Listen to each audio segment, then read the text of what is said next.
cristianismo não consiste em nossa busca disciplinada de Deus, mas na busca incansável de Deus por nós.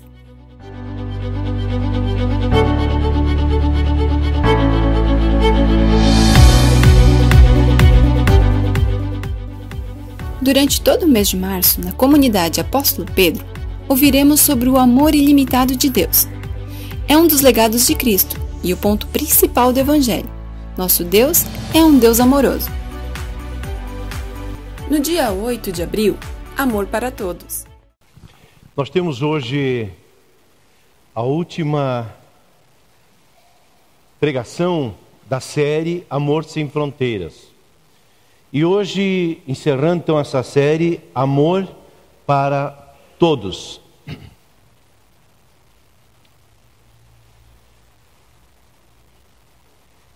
Quem de nós não quer um amor perfeito, sem fronteiras? Quem de nós não deseja um amor que dura para sempre?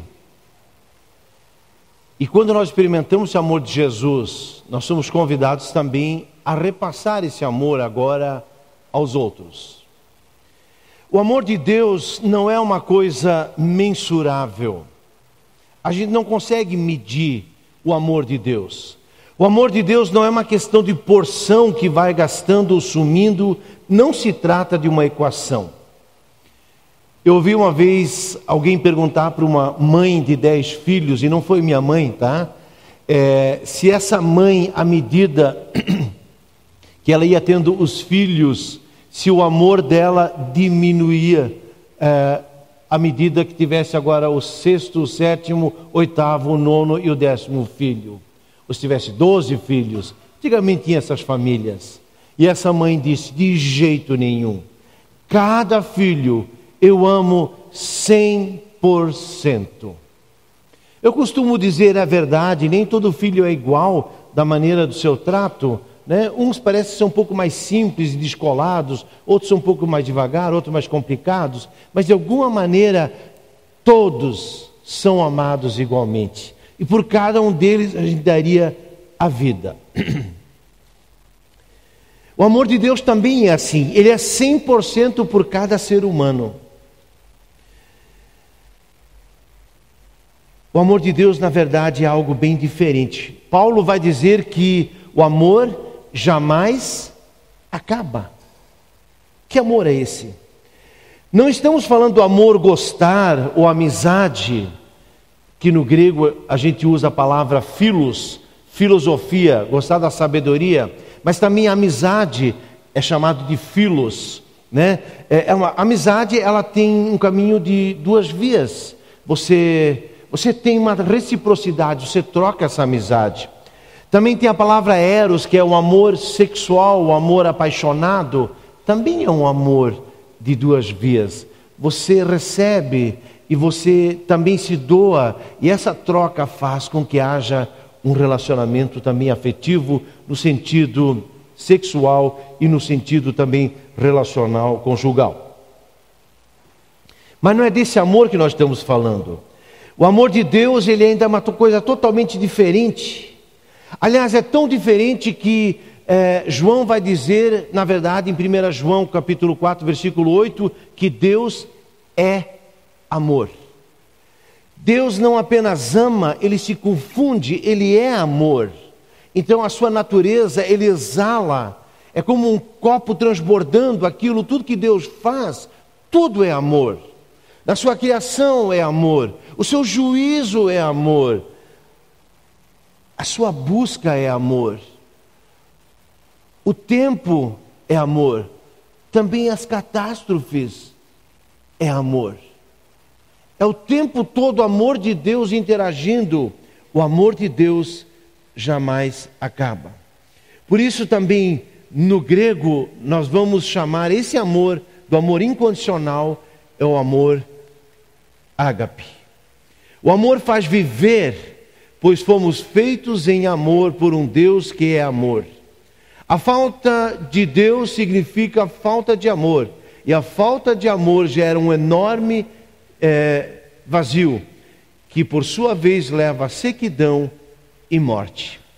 Eu acho sem titubear que a pessoa que é amada, realmente preenchida com o amor de Deus, que ela se ama, porque Jesus chega a dizer amar a Deus, amar o próximo como a si mesmo. Para mim, a segunda questão é amar a si mesmo, e a terceira, então, a partir da maneira que eu me amo, eu me cuido, eu também sou amado por Deus, eu posso amar os outros.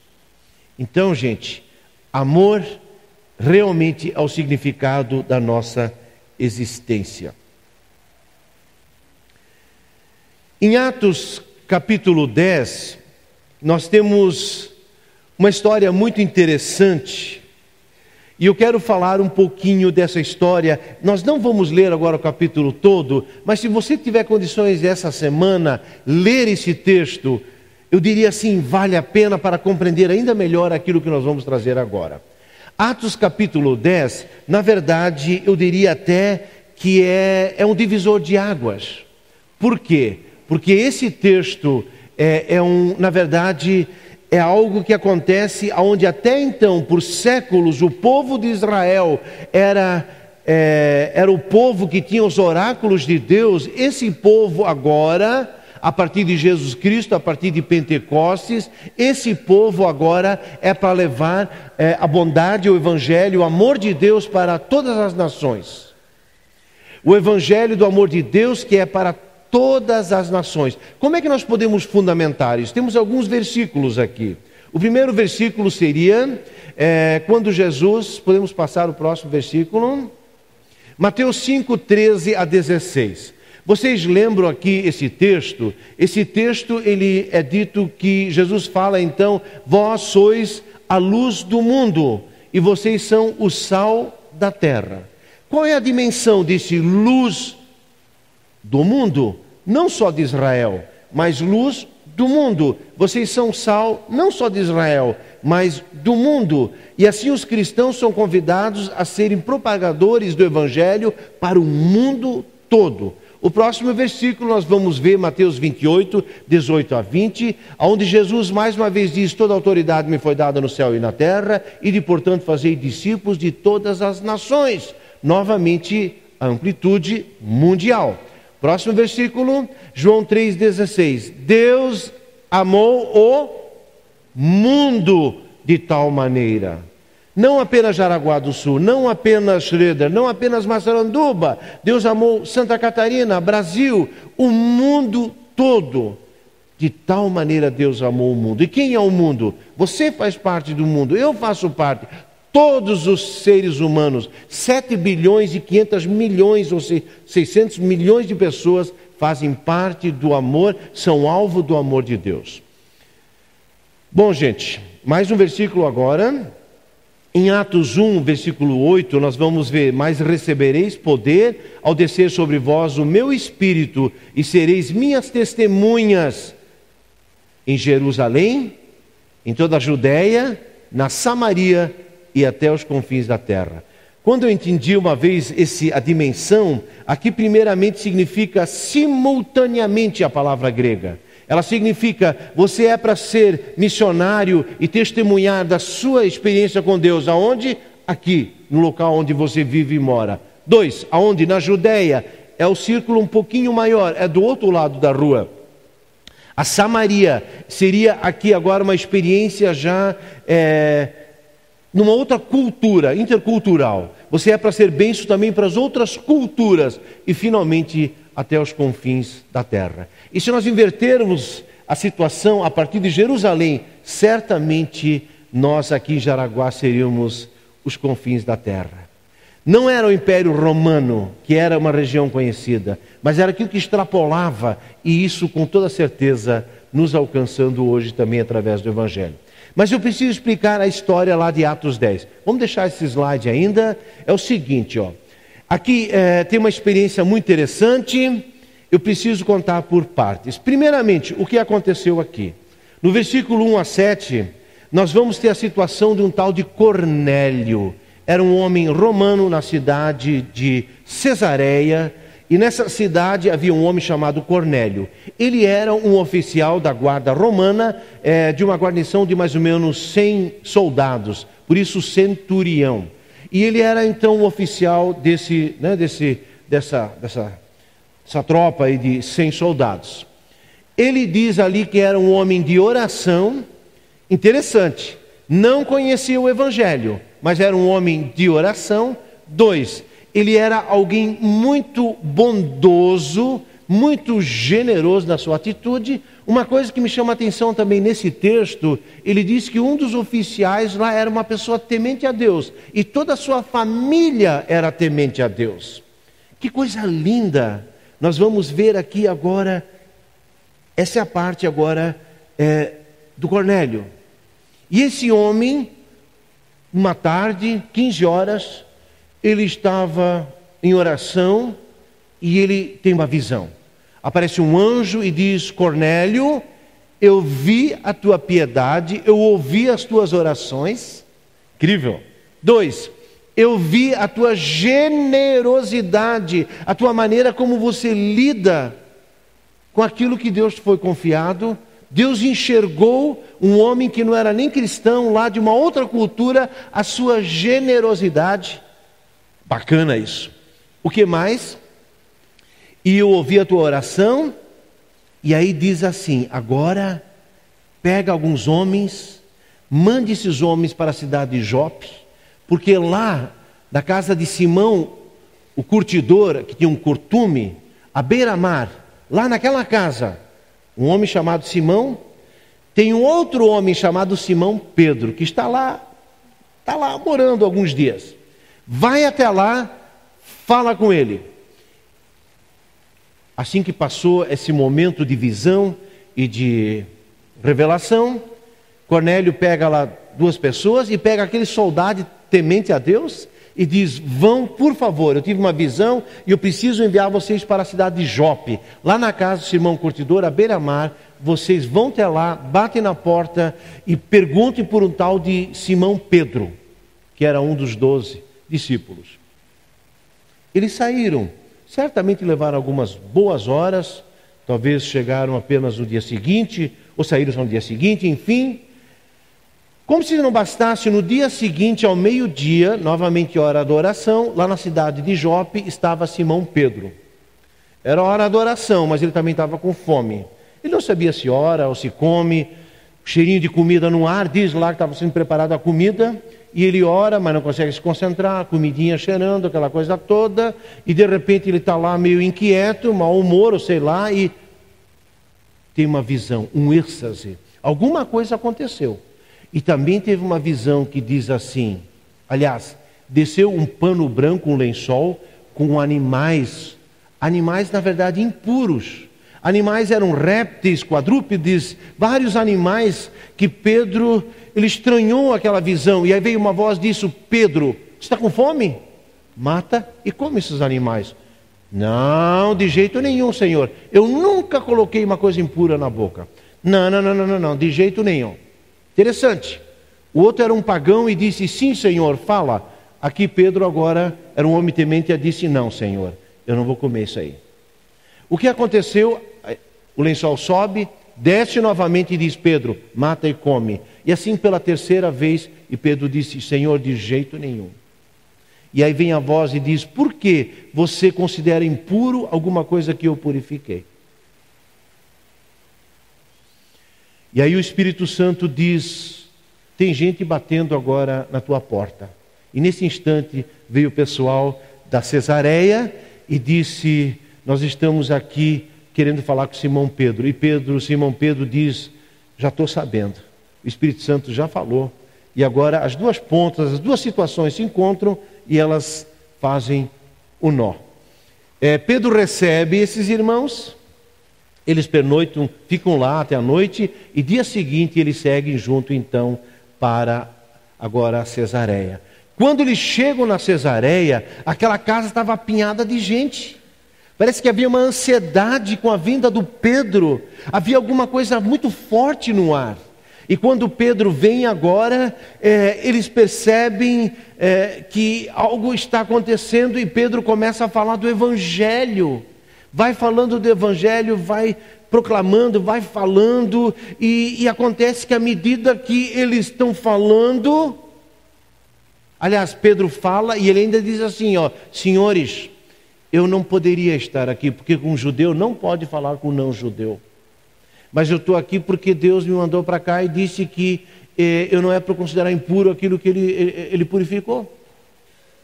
E lá pelas tantas diz que houve alguma experiência muito sobrenatural e o Espírito Santo veio sobre eles. E Pedro sabia muito bem ainda, Pentecostes estava muito bem ainda no seu coração. E aconteceu mais uma vez o derramar do Espírito Santo sobre aquelas pessoas.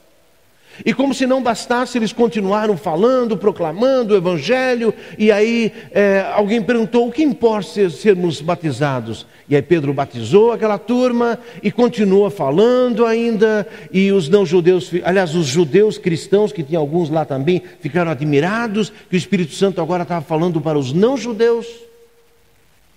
E finalmente pediram, Pedro, fica mais um cadinho com a gente, ensina-nos sobre essa questão do Evangelho, fala-nos de Jesus, fala desse Jesus, Filho de Deus, que morreu, ressuscitou e que pagou a culpa da humanidade. E Pedro ficou lá mais alguns dias. Essa é a história de Atos 10. Antes de entrar agora, de fato, ainda em algumas lições que nós queremos tirar desse texto, eu queria dizer que, para nós, se nós entendermos algo que aconteceu nesse texto, nós vamos entender por que esse texto é um divisor de águas. Até então o Evangelho parecia que estava agora dentro da redoma judaica. Mas Deus, na sua sabedoria, disse, agora chega, isso vai ser agora para as nações. Mas como se Pedro era aquele sobre qual Jesus disse, sobre ti eu construirei a minha igreja. Mas que igreja? A igreja de Jerusalém? Se dependesse de Pedro, talvez ele não sairia de lá. Mas Deus teve que tratar ele de uma maneira sobrenatural, ao ponto de ele enxergar que não é a cultura judaica. Esse não é o limite. E aí ele entendeu que algo se abriu para os pagãos, para os não-judeus. E é interessante, tem um slide aqui que vai mostrar de uma engrenagem. Eu queria que nós entendêssemos, e se nós entendermos isso e levarmos hoje à noite junto, a partir desse texto nós vamos ver como é bonito a força transformadora da salvação de Deus, se nós entendermos essas três engrenagens. A primeira engrenagem, o Evangelho. O Evangelho significa a boa notícia. Que boa notícia é essa? O amor de Deus é para todos. Deus amou o mundo de tal maneira, a cada ser humano. Deus amou e continua amando esse mundo. E Deus manda o seu sol sobre os bons e os maus, os justos e injustos. Sempre haverá lampejos da bondade de Deus. Também muita coisa que não são assumidamente cristãos. Acreditem, nas músicas, numa orquestra sinfônica, num teatro, num jeito de uma professora ensinar as crianças, uma empresa que tem coisas boas, lampejos da graça mantenedora de Deus. Por outro lado, também nós vamos ver que em todo lugar parece que também a natureza decaída botou o seu germe, seu verme, e aquilo que achava tão perfeito também está tão estranhamente contaminado. Mas eu queria dizer, o Evangelho está aí, uma engrenagem, uma força. E Paulo vai dizer que o Evangelho é o poder de Deus.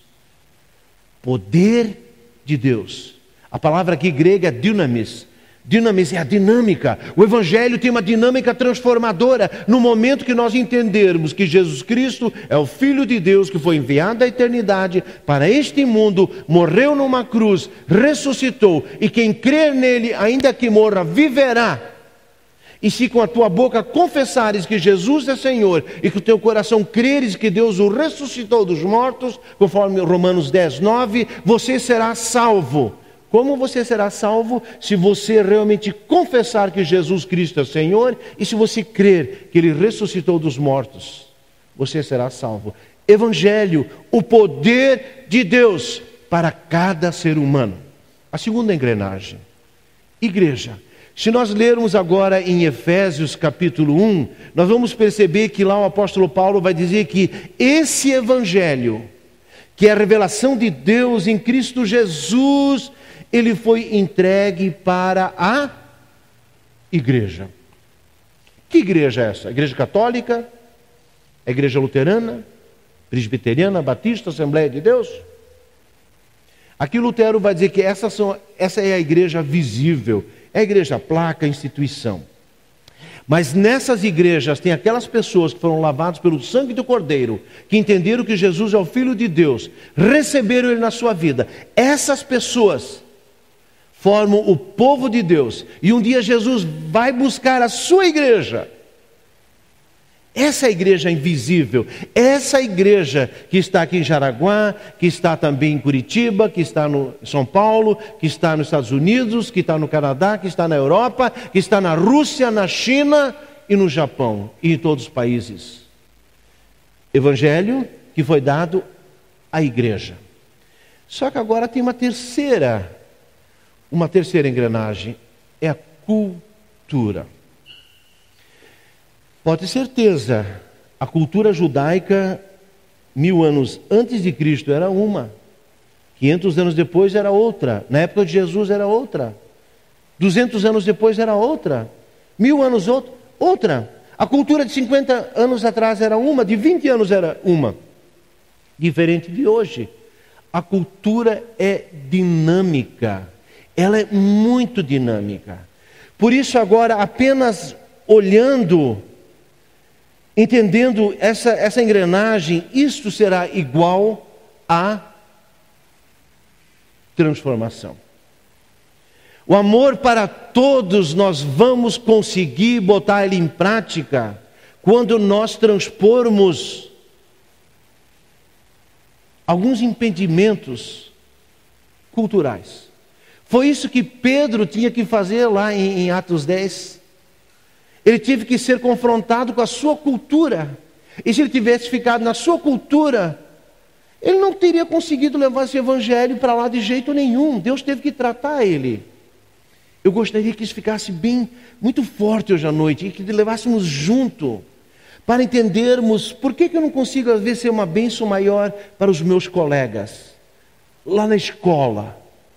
Porque certamente esse aspecto cultural, ele acaba sendo um empecilho. Mas vamos entender isso um pouco melhor. Isso, na verdade, que eu vou dizer aqui, nós aprendemos ainda essa semana com Ricardo Agrestes, numa das suas palestras. Ele diz o seguinte: igreja e cultura, mas sem evangelho é liberalismo. Temos a igreja, temos a cultura, mas não temos mais o evangelho, que Jesus é o Filho de Deus. Nós vamos tornar uma igreja liberal, parece que vale tudo. Temos a segunda situação: igreja, evangelho, tem a igreja. O evangelho é pregado, mas estamos cegos para a cultura. Não lemos mais o que acontece lá fora, do outro lado da rua. Nós nos tornamos fundamentalistas. O nosso discurso é um discurso que não chega mais ao coração das pessoas. Tem a terceira possibilidade. Tem pessoas que têm o evangelho, elas estão atentas à cultura, mas já não querem mais igreja. Isto se chama para-eclesiástica. Essa palavra para mim ela foi um pouco nova, mas quando eu pesquisei ela, achei ela muito interessante. Está cheio de gente que diz: Jesus sim, quero levar isso para as pessoas lá fora, mas de igreja não. Se nós falarmos de igreja não, no sentido da igreja, muitas vezes instituição, ela tem decepcionado as pessoas. Mas se nós olharmos para aquelas pessoas, igreja, que estão nas instituições, mas que amam a Jesus, que querem viver uma vida, que têm um amor aos pecadores, têm um amor às pessoas, que sabem lidar com o diferente. Essa igreja, ela é essencial para a nossa experiência de fé. Jesus falou: sobre ti eu edificarei a minha igreja, e as portas do inferno não prevalecerão contra ela. Se você quer uma espiritualidade que a porta do inferno não prevaleça sobre você, você precisa da igreja. Não abra mão. Por favor, não estou dizendo igreja luterana, presbiteriana, batista, isso são placas. Mas você precisa da comunhão. Você precisa do teu irmão na fé, que te ama e te aceita como você é. Você precisa amar aquelas pessoas que às vezes te causam dor. Esse é o exercício que Deus quer te dar para o teu crescimento espiritual. Não se coloque numa redoma espiritual. As portas do inferno prevalecem contra essas pessoas. E quem sai de uma igreja por causa de pessoas, nunca esteve lá por causa de Cristo. Você não está aqui, querido, por causa de pessoas. Você é convidado a estar aqui no apóstolo Pedro por causa do nome de Jesus. Tem pessoas que se tornam para-eclesiásticas, elas acham que estão acima daquilo que se chama igreja. Jesus prometeu o reino e deixou uma encrenca para os seus seguidores, que é a igreja. Mas é nessa igreja que as portas do inferno não vão prevalecer. Igreja, aliás, evangelho, mas cultura menos igreja. Você cria uma situação para-eclesiástica, achando que você está acima do bem e do mal. Cuidado. Essas pessoas são vulneráveis às portas do inferno. Temos a última, que seria a versão idealizada: evangelho, cultura e igreja, igual a transformação. Vamos olhar um pouquinho ainda alguns itens aí a partir do texto de Atos 10. O amor de Deus, ele age também lá onde achamos que nada está acontecendo e nem poderia acontecer. Pessoal, versículo 1 a 7. Cornélio, longe da muvuca de Jerusalém, longe daqueles lugares onde haviam sinagogas e haviam já cristãos em torno das sinagogas, lá, de uma maneira muito isolada, tem um homem temente a Deus. Diz que a sua família é piedosa, até um dos seus soldados é piedoso. Algo aconteceu. Você consegue imaginar que Deus está agindo talvez na tua família, através de alguém, lá na sua empresa, e você cheio de dedo diz: não, ele também não confessa Jesus ainda. Eu queria dizer, esteja mais atento para aquilo que Deus já está fazendo lá com o seu patrão, com a sua patroa. Esteja mais atento por aquilo que já está acontecendo. Ou você acha que apenas eu e você somos os únicos canais perfeitos de Deus para levar o Evangelho? Deus está agindo de maneira muito mais adiantada, Ele está lá na frente, agindo o tempo todo, e enquanto às vezes não enxergamos nada, as coisas estão acontecendo. Lutero disse: enquanto Deus dorme e não responde, Ele está agindo. No silêncio de Deus, Deus está agindo. Acredite! Não está parado, as coisas estão acontecendo. Cornélio estava lá sendo instrumento na mão de Deus. Que coisa linda! O amor de Deus age também lá onde achamos que nada está acontecendo. O propósito da salvação de Deus ao longo da história da humanidade sempre foi maior do que nossos olhos de pessoas tementes a Deus enxergam. Agora sim, o amor de Deus pode ser transmitido também através de pessoas nem sempre tão dispostas e nem sempre tão conscientes da ação de Deus através delas. Vamos olhar agora para o Pedro. O Pedro era um cara que era da igreja, tinha um evangelho, mas ele era cego para a cultura. Paulo já era muito mais ligado, ele ia para o Areópago lá conforme Atos 17. Pedro queria se enclausurar na igreja, no seu pequeno grupo. Ele queria se enclausurar lá no grupo da igreja X ou Y, achando que aqui está tudo perfeito. Pedro queria se enclausurar. Paulo já enxergou diferente. Mas Deus tratou Pedro e disse: Pedro, apesar do teu preconceito, apesar de você não querer, apesar de não enxergar que eu tenho uma coisa nova acontecendo muito mais forte do que você imagina, eu quero te usar. E ele estava com fome, estava lá meio resmungando, talvez, meio em êxtase, e de repente Deus usa ele e ele vai. Eu não quero rebaixar toda a bênção que Pedro foi, mas vocês sabem, a partir da história dele, ele tinha uma personalidade forte e nem sempre tão facilmente de obediência e de fazer as coisas. Jesus muitas vezes teve que tratar ele, e aqui mais uma vez, mesmo depois de Pentecostes, mesmo depois, tem situações onde a gente percebe que o velho Pedro ainda carrega as suas marcas da sua humanidade. Não é bonito isso, pessoal? Que Deus até nos usa assim. Você já sentiu que foi usado por Deus, não porque você é tão bacana, tão espiritual, tão crente como gostaria? Não foram tantas orações, mas que de repente um convite seu, uma oração, uma palavra, uma atitude, você foi canal de bênção? Será que não está na hora de enxergar isso muito mais, também nós aqui do apóstolo Pedro, que Deus está querendo nos usar? Talvez é muito mais dizer: eu quero falar contigo e através de você eu quero que você seja bênção. E a gente começar a acreditar um pouquinho mais na ação do Espírito Santo. Aliás, com isso estamos agora, ação do Espírito Santo. Existe uma intencionalidade que é do próprio Deus em amar e salvar cada ser humano na face da terra. Deus quer salvar cada pessoa, também aquelas pessoas que trabalham contigo, aquelas pessoas tão próximas. Deus ama elas.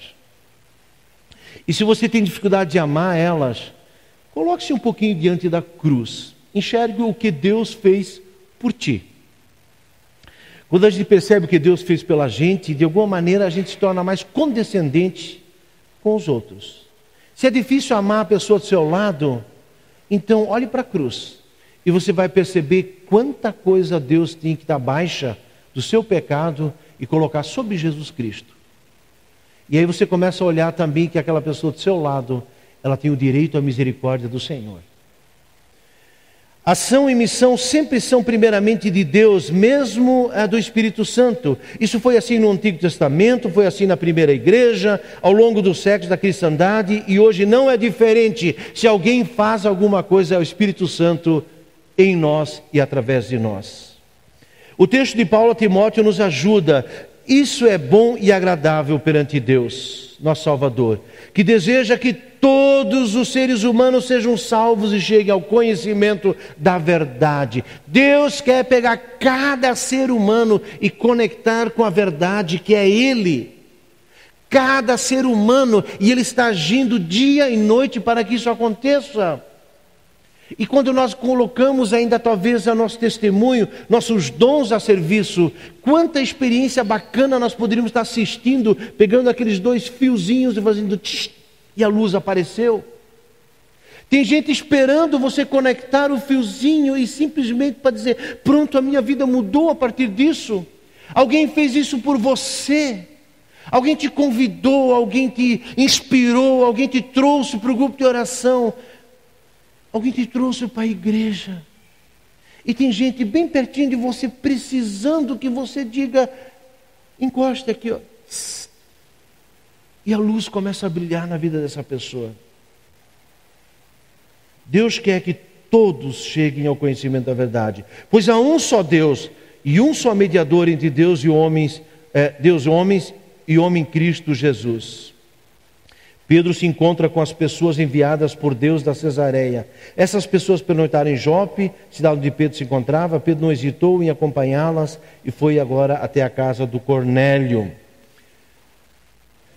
Quebrando paradigmas. Para que o Evangelho possa chegar aos corações dos de fora, é preciso quebrar paradigmas.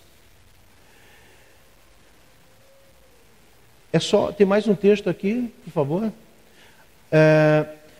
Quebrando paradigmas, é por quê, gente? Pode colocar todos o texto aí, por favor. Quando nós... Por que é importante mudar a cultura?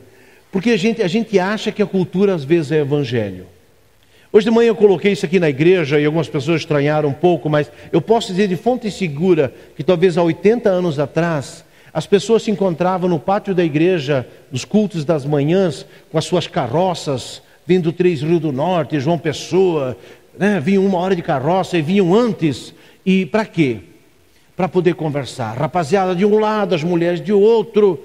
E muitas vezes se faziam os negócios, porque um tinha 10 sacas de arroz, o outro tinha 10 sacas de milho, e outro tinha talvez alguns porcos que foram criados, e eles queriam fazer uma negociação no pátio da igreja. Não bem no pátio, um pouquinho fora do pátio. Mas era oportunidade, porque não tinha WhatsApp, não tinha telefone, não é mal necessariamente. Só que quando batia o sino, todo mundo mudava agora de rosto, de fisionomia, tudo se esquecia, entrava na igreja e você botava uma cara de triste. E você entrava muito sério na igreja para agora viver esse momento. E não poucas vezes na Santa Ceia, era realmente uma cara de contrição, porque a gente queria viver esse momento de reverência a Deus, de intimidade com Deus, de contrição, de perdão de pecados. Aí eu lembro uma sobrinha minha que disse uma vez: mãe, por que as pessoas choram na Santa Ceia? Não, filha, elas não estão chorando, apenas estão com cara de triste.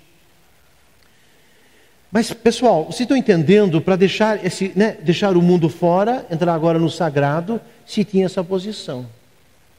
Isto é evangelho ou isso é cultura? Cultura. Isso é cultura. Hoje é preciso ainda chegar a 5 para 7 bem triste aqui para... Não, eu acho que pelo contrário, nós estamos precisando tanto de comunhão, porque às vezes a vida solitária é triste, a falta de amizade é triste, a falta de pessoas espirituais é triste. Então, na verdade, hoje, quando a gente entra na igreja, a gente quer mais celebrar mesmo.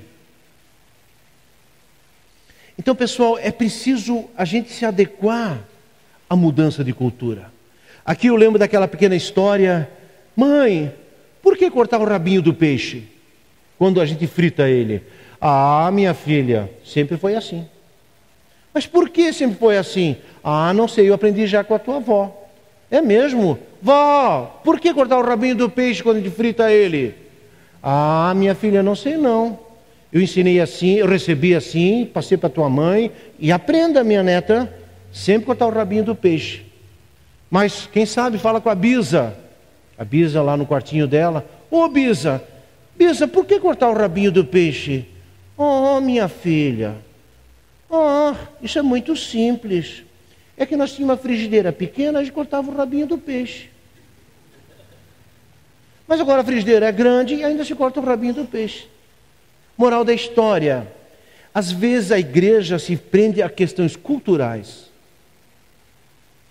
que já não precisavam mais ser assim. Isso não é avacalhar com uma cultura, mas está sensível para que eu possa chegar também à cultura das pessoas que trabalham comigo, chegar à cultura das pessoas também que hoje agem no hospital, no colégio, na política. Por isso, gente, evangelho não muda. A igreja continua sendo o corpo de Cristo, mas a cultura é dinâmica. E aqui agora, Pedro, ele teve que aprender que era preciso experimentar uma cultura nova. E alguns cuidados: não estragar por meio das minhas concepções culturais aquilo que Deus está fazendo. Cuide. Em nome do cristianismo, muitas vezes nós mesmos fechamos as portas para levar o evangelho. Eu lembro de situações. Pastor recém-formado, eu sou da geração ainda que assistia um pouco o Billy Graham, batendo no púlpito. Os pregadores antigamente eram assim, né? E muitas vezes eu fui tão cruel com pessoas espíritas. Aí parece que eu tinha satisfação quando levantava no meio do culto e ia embora. Que estupidez! Essas pessoas também são frutos de uma educação. E tem pessoas que foram filhos de pais espíritas. Eu não estou dizendo que a cultura espírita, ela é a certa. Mas eu entendi que eu preciso em amor. Eu posso desconstruir isso através de amor. E convidar as pessoas a falar do amor de Jesus. E dizer que Jesus não precisou reencarnar. Que Ele morreu e ressuscitou. E Jesus disse para um daqueles ao lado da cruz: hoje estarás comigo no paraíso. Eu não preciso metralhar as pessoas que pensam diferente. Não fale se alguém sempre teve uma santinha, sempre teve uma Nossa Senhora, aquilo que... Pessoal, vão com calma. Porque se eu já pego isso e já jogo isso contra a cultura, eu já tenho o Evangelho e a igreja, mas eu já não consigo mais chegar perto das pessoas. Deixa o Espírito Santo fazer a transformação. E vocês vão ver que a palavra, o Evangelho vai libertar as pessoas, se tem coisas que não conferem com a palavra. Amando essas pessoas dentro da sua história. Se alguém foi 10 gerações espírita, ou de uma outra denominação, que pensa diferente, vá com calma. É isso. Porque Deus está agindo, quer conectar aquele fiozinho com o fiozinho do Evangelho. Mas para isso eu não posso chegar com o alicate da cultura e simplesmente me colocar acima delas.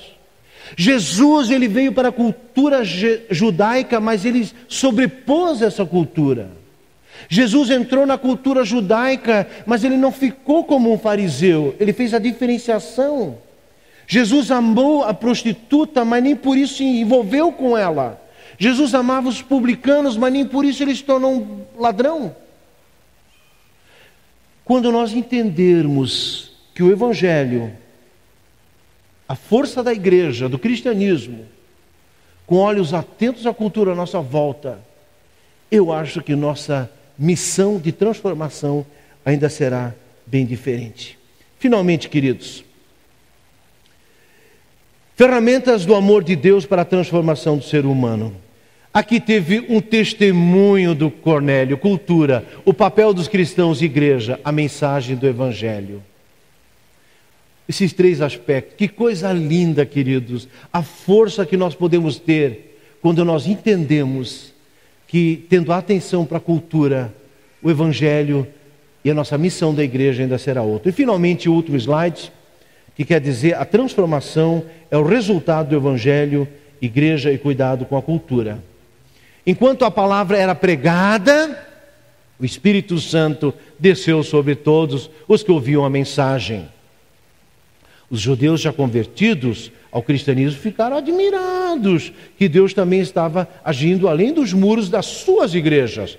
Nós vamos ficar admirados que Deus age muito mais do que aqui nessas 4 paredes. Pessoas foram batizadas, o batismo é a confissão e o testemunho público, comunhão e pertencimento. E finalmente, uma consequência muito bacana a partir dessa experiência que aconteceu lá em Cesareia, pediram para que Pedro ficasse ali algum tempo, para que experimentassem algumas lições de discipulado. Quando pessoas entendem o Evangelho, elas têm uma fome tremenda pela palavra, elas querem muito aprender de Jesus, elas querem aprender sobre essas verdades reveladas em Cristo Jesus. Que coisa incrível! Oh, amados, amor para todos. Esse amor de Deus tem um endereço, o endereço é o mundo e Deus nos quer usar. Temos o Evangelho, temos a igreja e que Deus nos dê também sabedoria para fazermos a leitura e a releitura também da cultura que nos cerca e assim completarmos esse processo de transformação a partir do amor de Deus que é para cada ser humano. Amém.